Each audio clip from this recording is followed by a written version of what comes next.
Hechos capítulo 8 y leeremos los versículos del 5 al 25.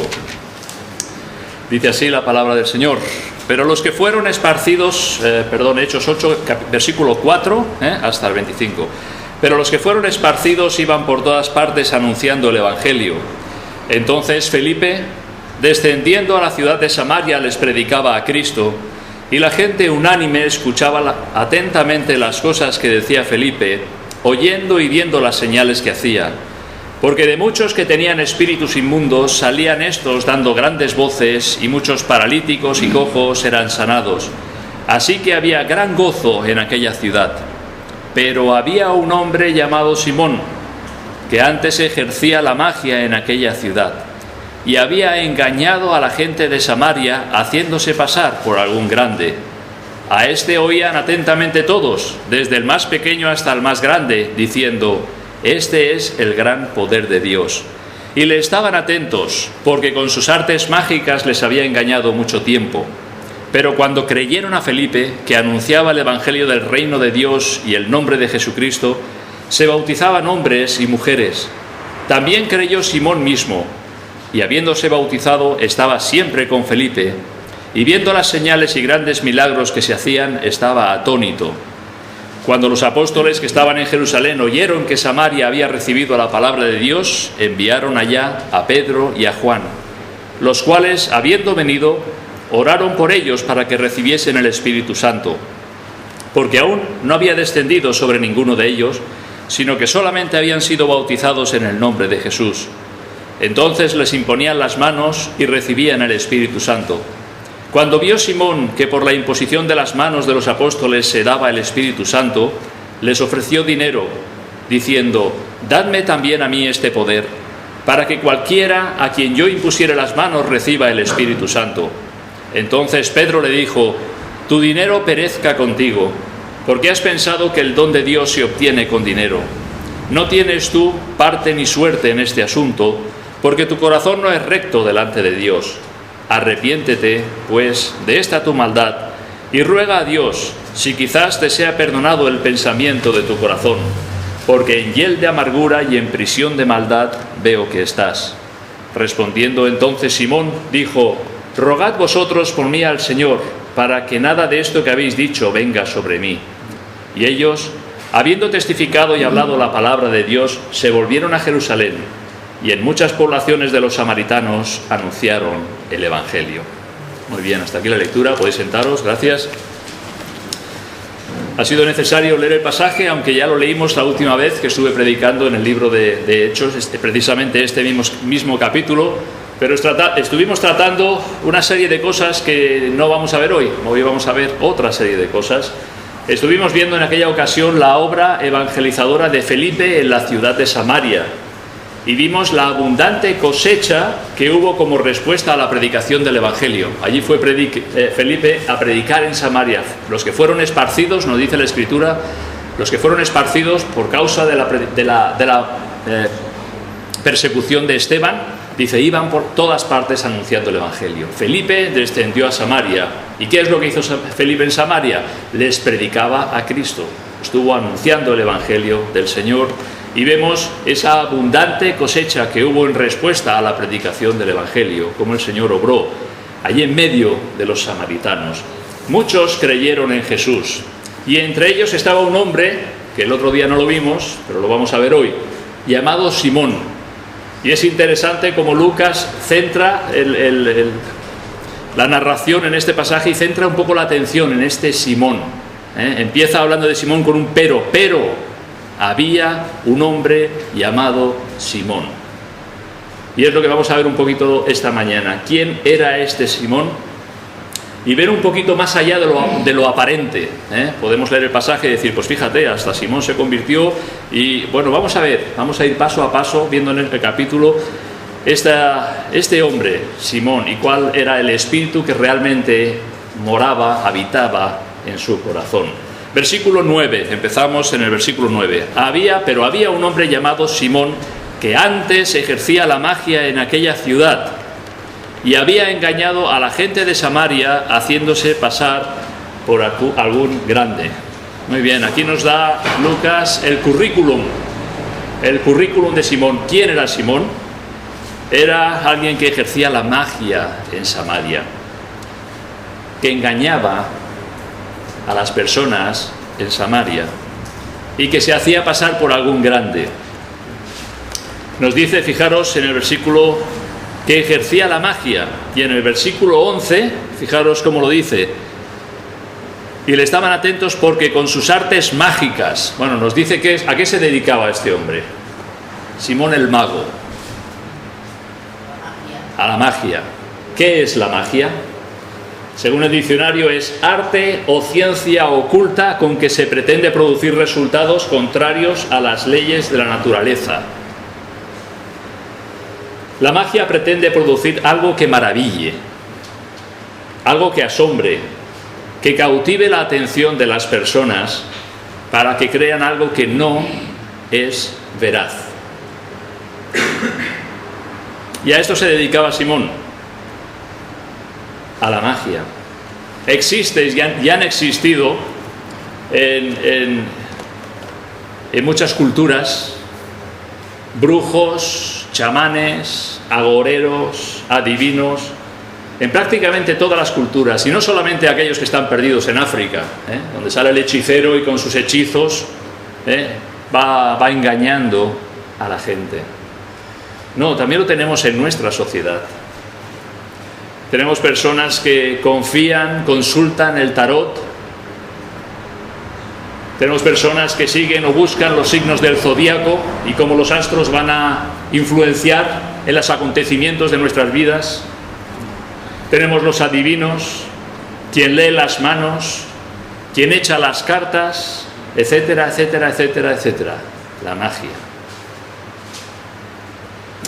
Todo ello para tratar de influenciar el pensamiento y las conductas de las personas. Y hay quien verdaderamente confían en la mentira. Y me gustaría que me acompañarais a un pasaje que el Señor nos da en Deuteronomio capítulo 18, donde más claro no puede ser la palabra de Dios. Deuteronomio capítulo 18, y vamos a ver los versículos del 9 al 15.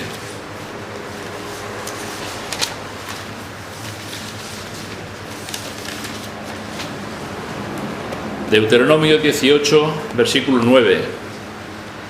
Dice el Señor: cuando entres a la tierra que Jehová tu Dios te da, no aprenderás a hacer según las abominaciones de aquellas naciones. No se ha hallado en ti quien haga pasar a su hijo o a su hija por el fuego, ni quien practique adivinación, ni agorero, ni sortílego, ni hechicero, ni encantador, ni adivino, ni mago, ni quien consulte a los muertos, porque es abominación para con Jehová cualquiera que hace estas cosas. Y por estas abominaciones Jehová tu Dios echa estas naciones de delante de ti. Perfecto serás delante de Jehová tu Dios, porque estas naciones que vas a heredar a agoreros y a adivinos oyen. Mas a ti no te ha permitido esto Jehová tu Dios. Profeta de en medio de ti, de tus hermanos como yo, te levantará Jehová tu Dios. A él oiréis. Vemos la clara enseñanza de la palabra de Dios acerca de todas estas cosas, de la magia, de agoreros, de encantadores, de hechiceros, de adivinos. Es algo que el Señor abomina, porque seduce a las personas, porque engaña a las personas, porque desvía a las personas de conocer la verdadera revelación divina. El único canal que Dios ha provisto para comunicar su voluntad eran los profetas en la antigüedad. Los profetas que el Señor enviaba desde temprano y sin cesar. Ellos traían el mensaje de Dios. Hoy tenemos el mensaje de Dios en las páginas de nuestras Biblias. Hoy escuchamos la voz de Dios en las páginas de nuestra Biblia. Cada vez que abrimos las Escrituras es el Señor el que está hablando. Y así es, con esa actitud es que debemos de abrir la palabra de Dios. ¿Qué es lo que el Señor me quiere decir? ¿Qué es lo que el Señor me quiere decir? ¿Quién ha agotado las riquezas, la abundancia, la enseñanza de la palabra de Dios? Nadie. No tenemos tiempo. Ni 100 años estudiando sin cesar las Escrituras tenemos tiempo de llegar a la profundidad de la revelación de Dios. Y este es el canal que Dios ha establecido. En aquel tiempo, Dios, habiendo hablado muchas veces y de muchas maneras a los padres por los profetas, nos dice: en estos postreros días os ha hablado por el Hijo, a quien constituyó heredero de todo, por medio del Señor Jesucristo. Y todos estos magos, adivinos, hechiceros, encantadores, adivinos, ¿qué es lo que hacen? Traen otro mensaje, pero no es del Dios eterno. No es el Dios todopoderoso y verdadero. Trae un mensaje de otro Dios con minúscula, que luego lo vamos a ver. Aquellos que practicaban la magia, la adivinación, lo hacían por puro lucro, para sacar un beneficio económico a costa del engaño. Y es lo mismo que sucede hoy día. La magia está en que vacían el bolsillo de las personas, sin que éstas se den cuenta. Cobran a las personas para que les echen las cartas, les lean las manos, le hagan profecías, hechizos, males de ojos, etcétera, etcétera, etcétera, etcétera. ¿Y cuántas personas confían en el engaño? Porque hemos visto, y lo hemos visto en esos dos versículos, magia va relacionado con engaño.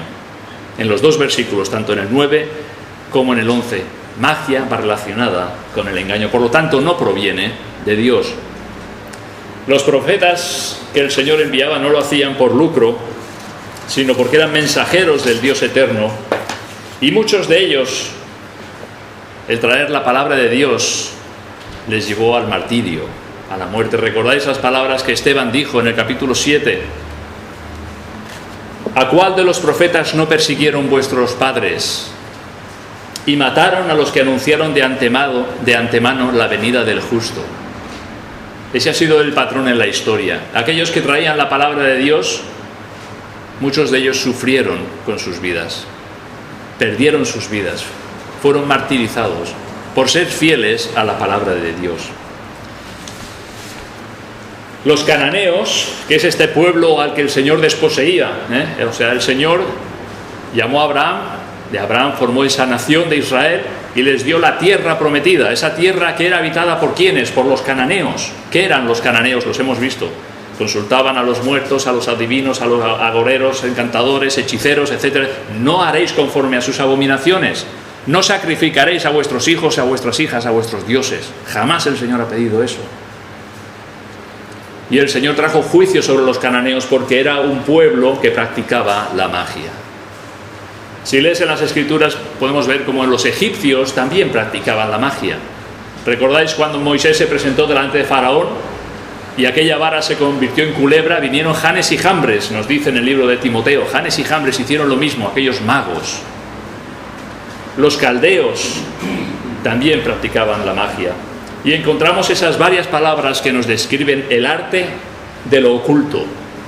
Voy a dar una definición de estas palabras para que podamos entender un poquito mejor. Agorero, que predice males o desdichas, que adivina por agüeros. Agorero, predice males o desdichas y adivina por agüeros. Agüero, procedimiento o práctica de adivinación utilizado en la antigüedad y en diversas épocas por pueblos supersticiosos y basando principalmente en la interpretación de señales como el canto o el vuelo de las aves, fenómenos meteorológicos, etc. ¿Recordáis la palabra, la frase esta? Pájaro de mal agüero, pájaro de mal agüero. Interpretaban las señales y los acontecimientos porque habían visto un cuervo que se levantaba y volaba y se iba de un árbol al otro, o que venían las nubes, o que las estrellas salían o así o asá. El agüero, ¿verdad? Adivinar significa predecir lo futuro o descubrir lo oculto por medio de agüeros o sortilegios. Sortílego, que adivina o pronostica algo por medio de suertes supersticiosas. ¿Veis? El engaño como ahí está. Por medio de suertes supersticiosas. Hechizar, ejercer un maleficio sobre alguien por medio de prácticas mágicas. Seducir o cautivar intensamente a alguien. Y hay personas que realmente creen en esto. Personas que realmente han sentido un mal de ojo y van al hechicero o buscan ayuda para que les libre del mal de ojo que le ha lanzado otra persona, para ser libres de ese maleficio. Encantar, someterse a poderes mágicos. El Señor lo abomina. El Señor lo aborrece. El Señor lo detesta.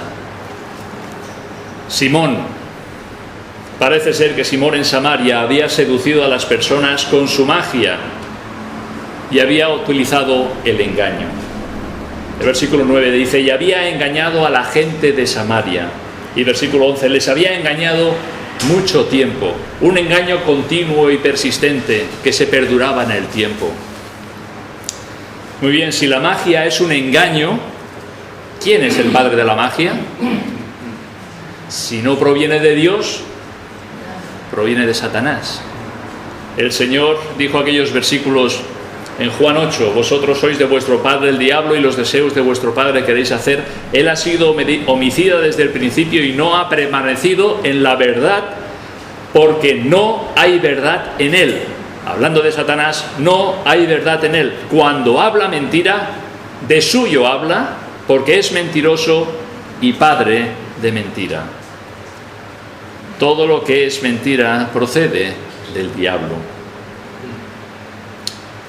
Versículo 9 nos dice ya que Simón había engañado, había ejercido la magia en aquella ciudad y había engañado a la gente de Samaria, haciéndose pasar por algún grande. Haciéndose pasar por algún grande. Sin duda, Simón estaba engañando a las personas para lucrarse.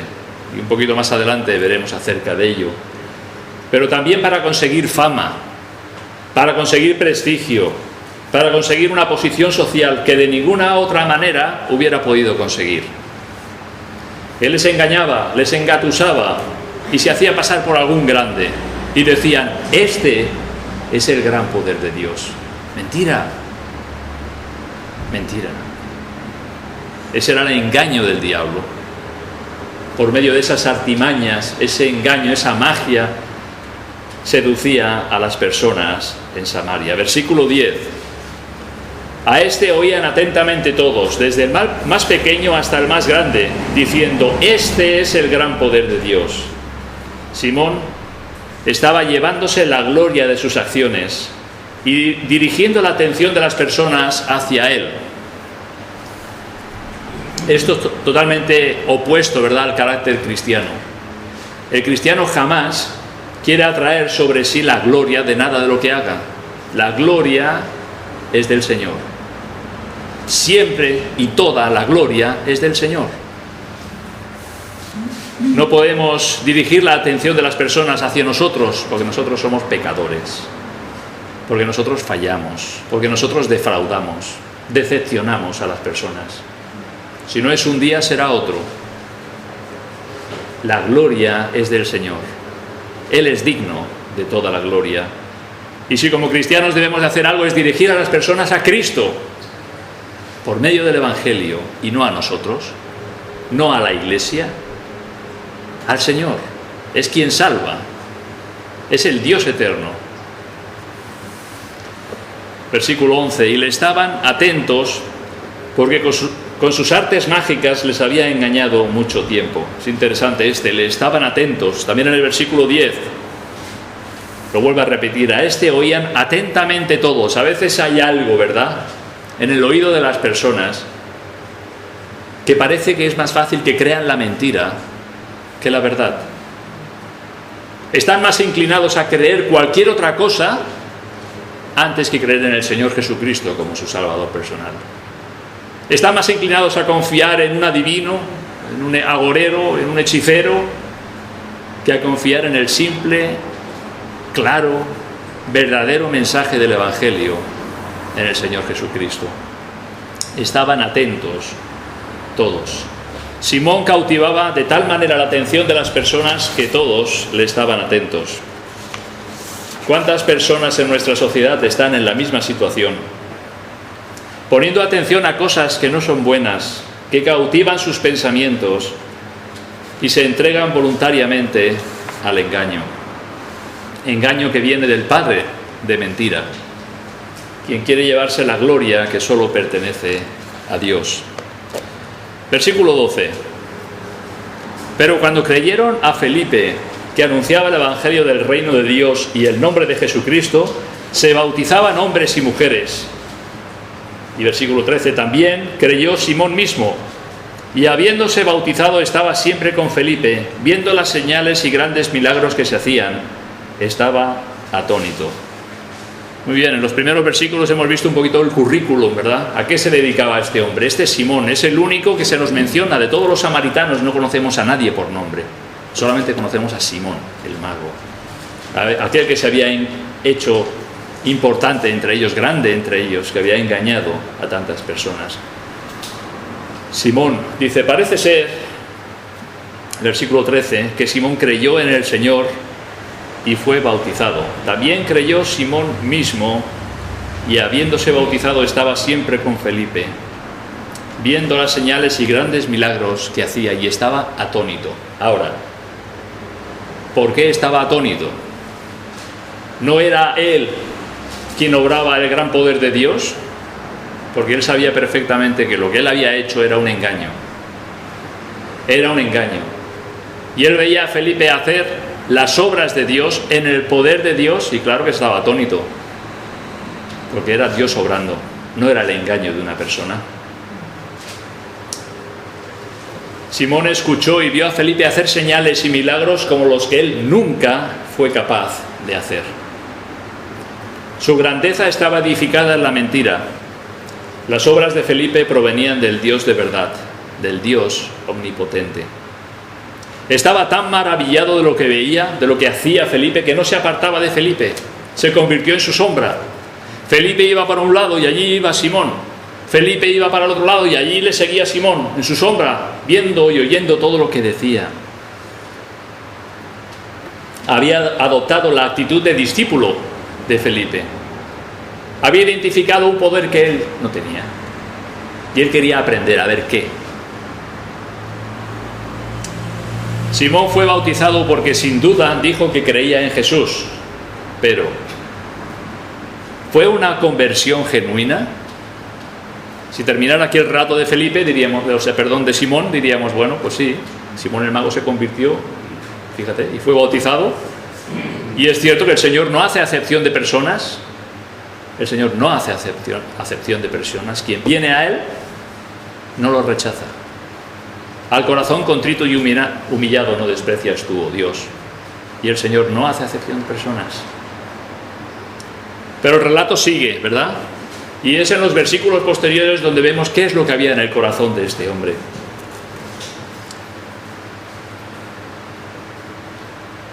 Se convirtió, aparentemente, se bautizó, pero hubo una conversión genuina, hubo un cambio real y sincero en su vida. Hay muchas personas que dicen creer en Jesús. Muchos hasta se han bautizado dando testimonio público de su fe. Pero, ¿ha habido una conversión real y sincera en ellos? ¿Han cambiado de dirección sus vidas? Nosotros vemos a alguien que dice yo creo en el Señor Jesucristo, y no vemos el corazón, ¿verdad? Vemos a la persona. Y aquella persona, yo deseo bautizarme, y vemos que da testimonio de su fe en el Señor, y no vemos el corazón. Vemos a la persona. El Señor sí que ve el corazón y sabe lo que hay en él. Lo que nosotros vemos es si esa persona realmente ha cambiado la dirección de su vida, si realmente da fruto de arrepentimiento, de conversión genuina y de salvación. La conversión genuina es aquella que opera el Espíritu Santo de Dios en el corazón de las personas. Es la obra del Espíritu en el corazón.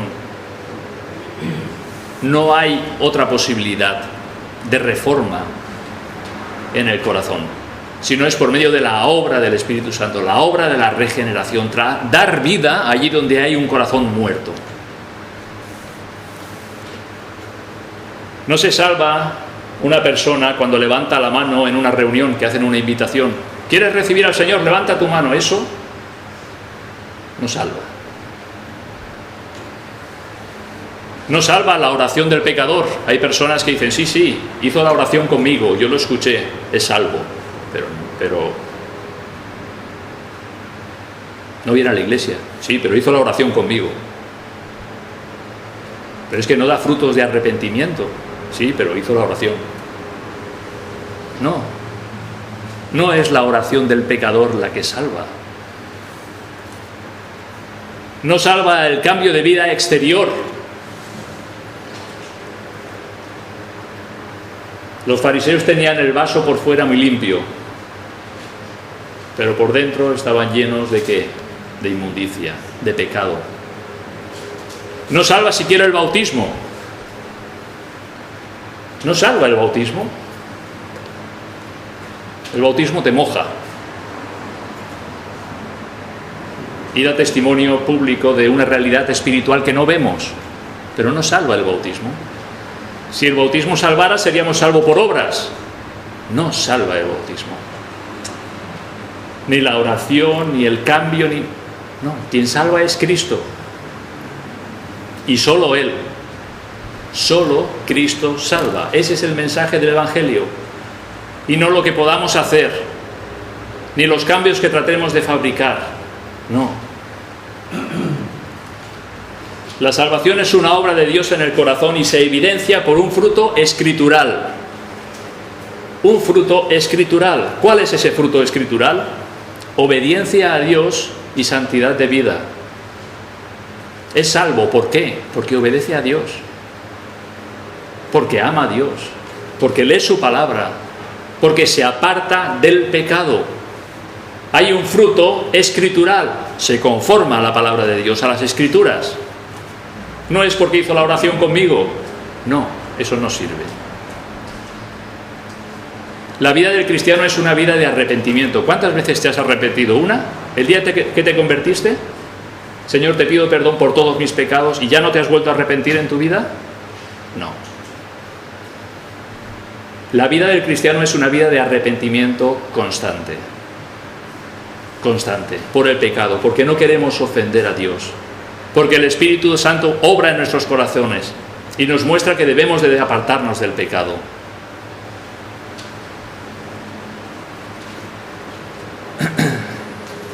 El pecado es abandonado porque es una ofensa a Dios. Las personas que viviendo en sus pecados creen estar en el buen camino, están creyendo exactamente lo contrario de lo que Dios ha dicho en su palabra. ¿Creemos en el Hijo de Dios? Esta es la gran cuestión para decidir nuestro destino eterno. El cielo no está hecho para las personas buenas, ni el infierno para las personas malas.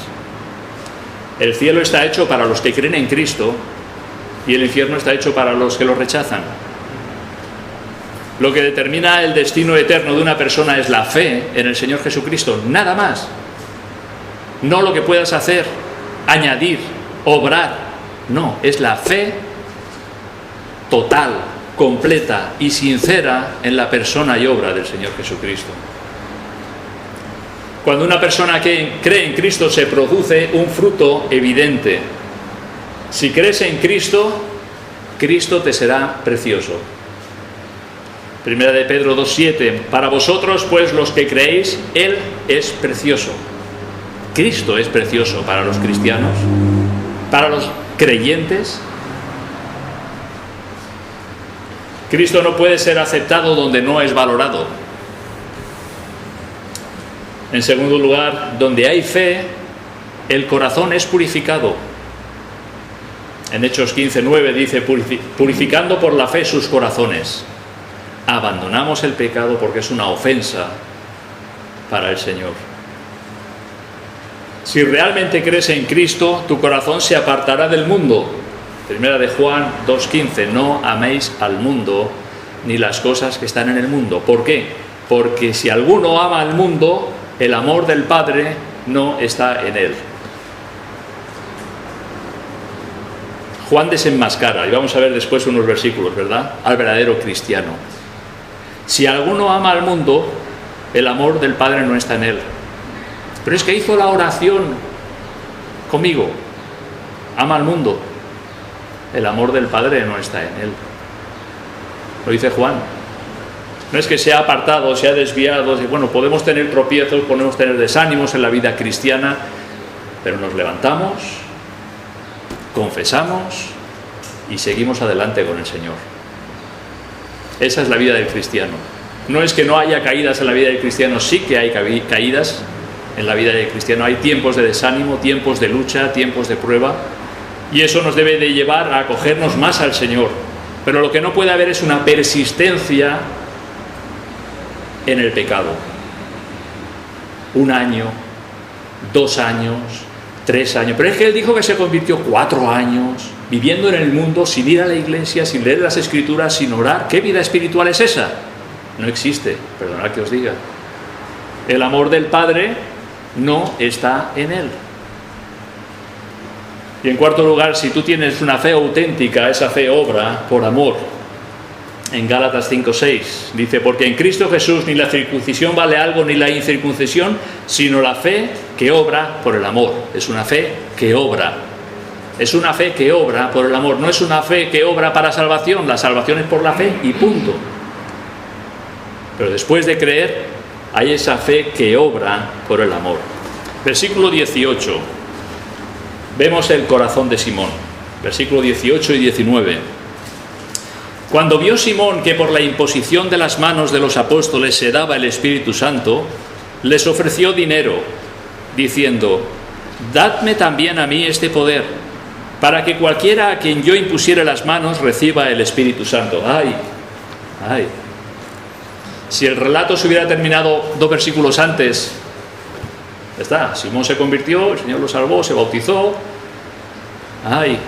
Aquí el Señor nos muestra algo más, que es lo que había en el corazón de Simón. Parece que en el fondo no hubo un verdadero cambio en su vida. Quería un poder que no tenía ni Felipe. Era un poder que el Señor otorgó exclusivamente a los apóstoles. Era la imposición de manos para recibir el Espíritu Santo. No lo tenía ni Felipe. ¿Recordáis? Estuvimos viendo, muchos creyeron en el Señor, fueron bautizados, pero todavía no habían recibido el Espíritu Santo. Fue necesario que Juan y Pedro descendieran de Jerusalén a Samaria e impusieran las manos a los samaritanos para que recibiesen el Espíritu Santo. Fue algo exclusivo de este tiempo, y el propósito lo vimos, para que no surgieran 2 iglesias, ¿verdad? Una iglesia de samaritanos y otra iglesia de judíos. No, fue necesario, en primer lugar, que los samaritanos reconocieran la autoridad apostólica de los apóstoles, y que la salvación viene de los judíos, no de los samaritanos. Y en segundo lugar, fue necesario que los apóstoles vieran la gracia de Dios obrando en los samaritanos. Fue la forma que el Señor unificó la iglesia. No salieron 2 iglesias, como había una religión, el judaísmo, y los samaritanos seguían su propia religión. De los 2 pueblos el Señor lo unificó por medio de este hecho, de que los apóstoles vinieron, les impusieron las manos y fueron llenos, recibieron el Espíritu Santo. Versículo 18 dice: les ofreció dinero. Simón vio que Felipe había algo que no podía hacer. Había hecho muchas maravillas, señales, prodigios, pero había algo que no podía hacer. Pero sí que lo podían hacer Pedro y Juan, apóstoles del Señor. Y era imponer las manos para que recibiesen el Espíritu Santo. Hasta tal forma le picó esto que les ofreció dinero. Seguramente veía ese dinero no como perdido, sino como una buena inversión. Es una buena inversión. Hay solamente 12 hombres que pueden imponer las manos, los apóstoles del Señor. Si yo les doy dinero y tengo este poder, en todo el mundo seremos 13 hombres. O sea que sí va a llenar los bolsillos. Este hombre les ofreció dinero porque estaba viendo el negocio que había en ello. Cómo podía lucrarse, cómo podía sacar un beneficio económico en el hecho de tener el poder de imponer las manos para otorgar el Espíritu Santo. Era un buen negocio. Entonces Pedro, versículo 20, le dijo: tu dinero perezca contigo. ¡Guau, Pedro! ¿Verdad? Tu dinero perezca contigo. Le dijo unas claras y contundentes palabras. En otras palabras le dijo: vete al infierno con tu dinero. ¿Sí o no? Tu dinero perezca contigo. Tú te vas a la condenación y el dinero que me quieres dar te lo llevas. Vete al infierno con tu dinero. El apóstol Pedro supo discernir rápidamente el espíritu que había en Simón. Quizás Felipe no se dio cuenta. Quizás Felipe fue más engañado por la sutileza de este hombre. Pero Pedro lo vio. Dice, si el Espíritu de Dios mora en ti, si has creído en el Señor, es imposible que digas lo que estás diciendo. Es imposible que trates de comprar un favor de Dios por medio del dinero. Tu dinero perezca contigo porque has pensado que el don de Dios se obtiene con dinero. El don de Dios es el regalo de Dios. No es algo que podemos comprar y vender. Es el mismo pensamiento que anidaba el corazón de Judas, quien amaba más el dinero que al Señor. No se puede comprar el don de Dios. Este Simón nos ha dejado una palabra en el diccionario de la Real Academia. Este Simón. Si buscas en el diccionario, simonía. Simonía. Viene de este Simón. Tiene que ver con la compra y venta deliberada de cosas espirituales. Simonía. Compra y venta de las cosas espirituales. Lo podéis buscar. Cuando vais a casa, pones RAE, simonía. Te dirá Simón el mago. Viene de este pasaje. Interesante, ¿verdad? De esto sabe mucho la Iglesia Católica, ¿verdad? La venta de indulgencias fue lo que hizo que Lutero redactara sus 95 tesis, dando inicio así a la Reforma Protestante. La venta de indulgencias. ¿Has pecado? Bueno, dame 50 euros y bueno, ego te absolvo, ¿no? Te absolvo, ya estás limpio. La venta, favores espirituales con dinero. Versículo 21 le dice Pedro, no tienes tú parte ni suerte en este asunto. ¿Cuál es el asunto? El asunto del Espíritu Santo. Tú no tienes parte ni suerte en este asunto. El Espíritu Santo es quien nos introduce en el cuerpo de Cristo, que es la Iglesia, y Pedro supo discernir el espíritu que venía de Simón. Era un espíritu opuesto al Espíritu Santo. Y aquí en estos versículos queda desenmascarado Simón. Versículo 22, vemos el consejo que le dio Pedro. Arrepiéntete, pues, de esta tu maldad y ruega a Dios si quizás te sea perdonado el pensamiento de tu corazón. Porque en hiel de amargura y en prisión de maldad veo que estás. ¿Qué es el consejo de Pedro? Arrepiéntete. Tú no has entendido el Evangelio. Tú necesitas al Señor Jesucristo en tu corazón. Arrepiéntete de esta tu maldad y ruega a Dios, porque todos hemos de rogar a Dios para hallar el perdón de nuestros pecados. No es que me ruegues a mí, al apóstol Pedro, no, ruega a Dios.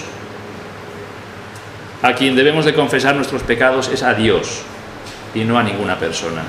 Ruega a Dios si quizás te sea perdonado el pensamiento en tu corazón. Porque ¿qué? ¿Qué es lo que veía Pedro? En hiel de amargura y en prisión de maldad veo que estás.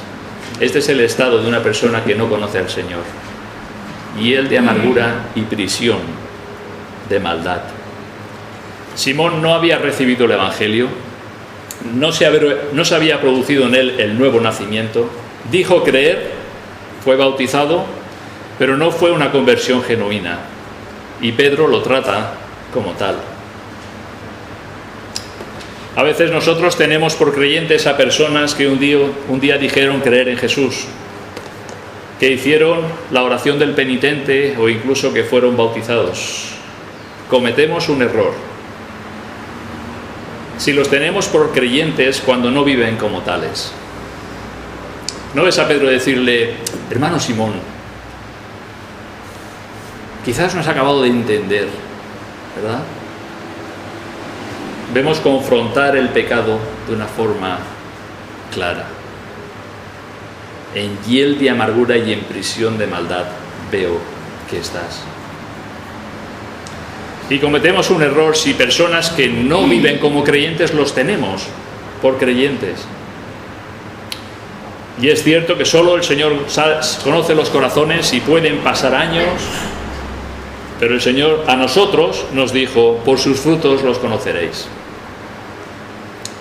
Yo pregunto, ¿por qué hemos de tener como creyentes a quienes viven vidas de incrédulos? Pregunto. No dice que es creyente, pero si hace esto, se deja llevar por los vicios del mundo, busca compañía de la gente del mundo, ama las cosas que este mundo ofrece. ¿Por qué tenemos que tener por creyentes a alguien que no da fruto de creyente? ¿Aman al Señor? ¿Buscan la comunión con los que aman al Señor? ¿Tienen comunión con Dios? En Primera de Juan hay muchos versículos que nos dicen el que dice. El que dice, está llena la epístola de Primera de Juan, el que dice. Y Juan los desenmascara como hizo Pedro con Simón. Yo creo que hacemos mucho más daño a una persona si lo tenemos por creyente sin serlo, que en decirle la verdad de su vida delante de Dios. ¿A quién eres tú para juzgar? Yo no soy absolutamente nadie para juzgar. Quien juzga es la palabra de Dios. Fijaros, vamos a ver algunos versículos en Primera de Juan. Primera de Juan, capítulo 1.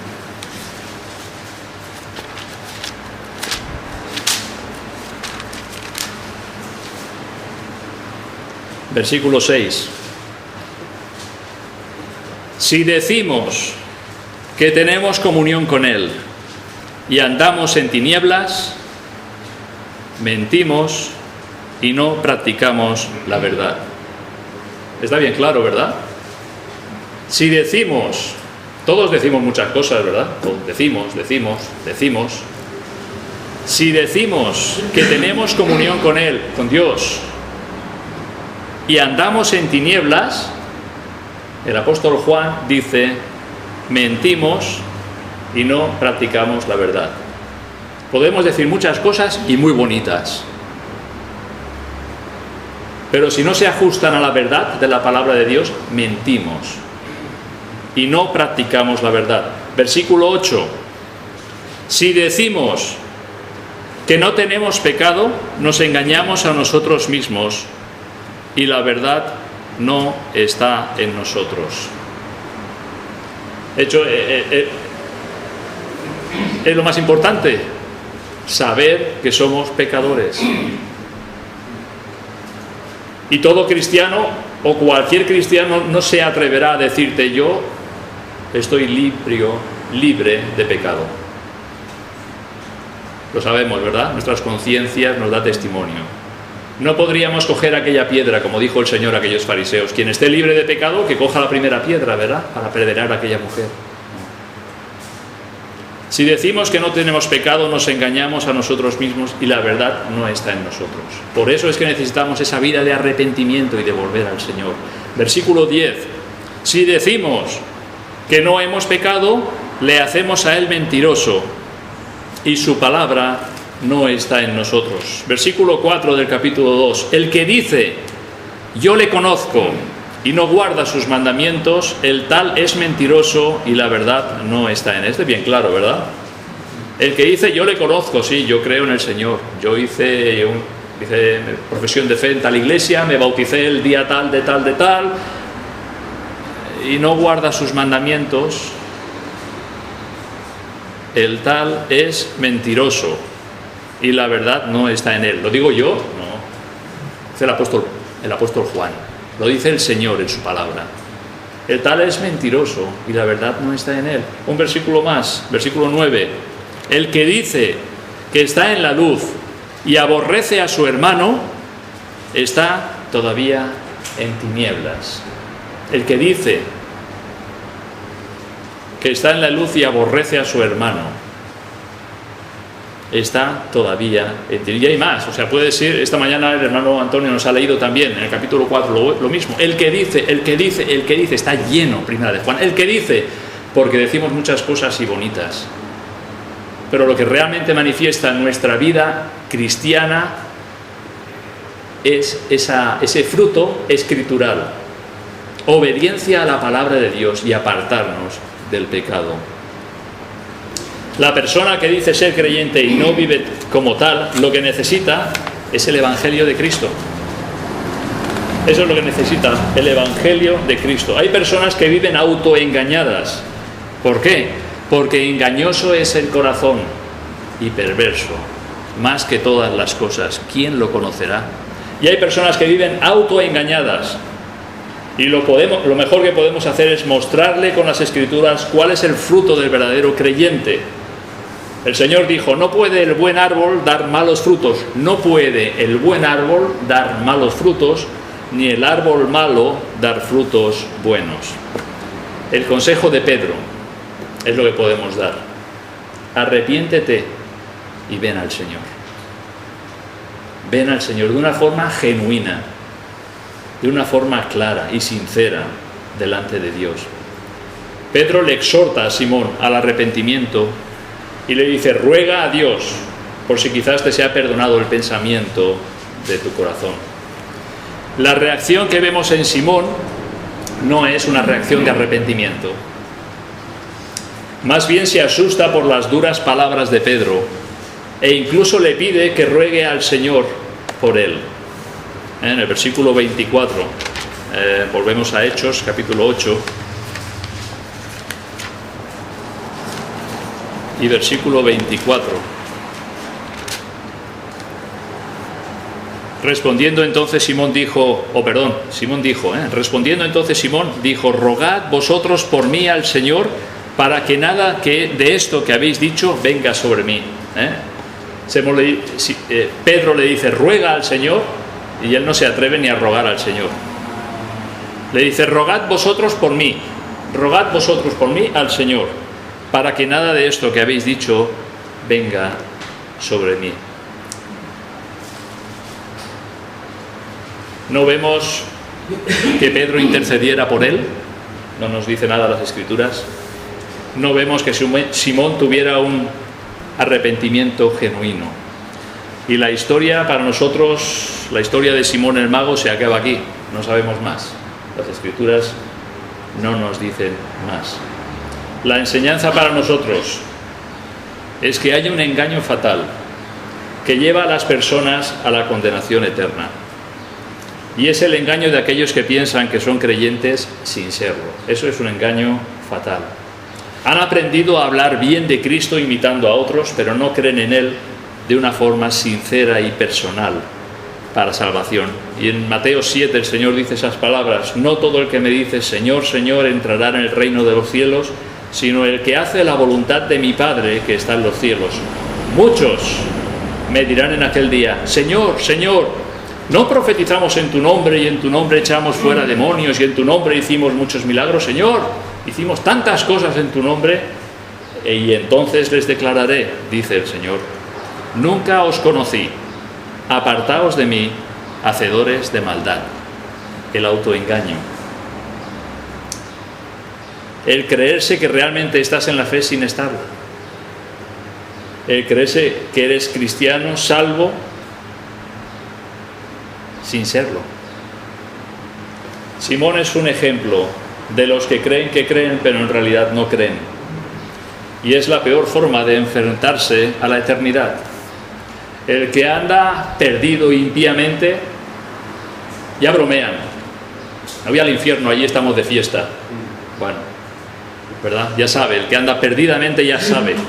Su conciencia le da testimonio, ¿verdad?, de que va a tener que dar cuenta de un Dios eterno.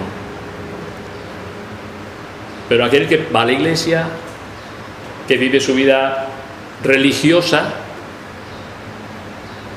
y vive autoengañado, pensando que es sin ser, es triste. Señor, en tu nombre echamos fuera demonios, hicimos milagros, nunca os conocí. Apartaos de mí, hacedores de maldad, dice el Señor. Y esto es una realidad. Estas son unas palabras que el Señor en su día dirá.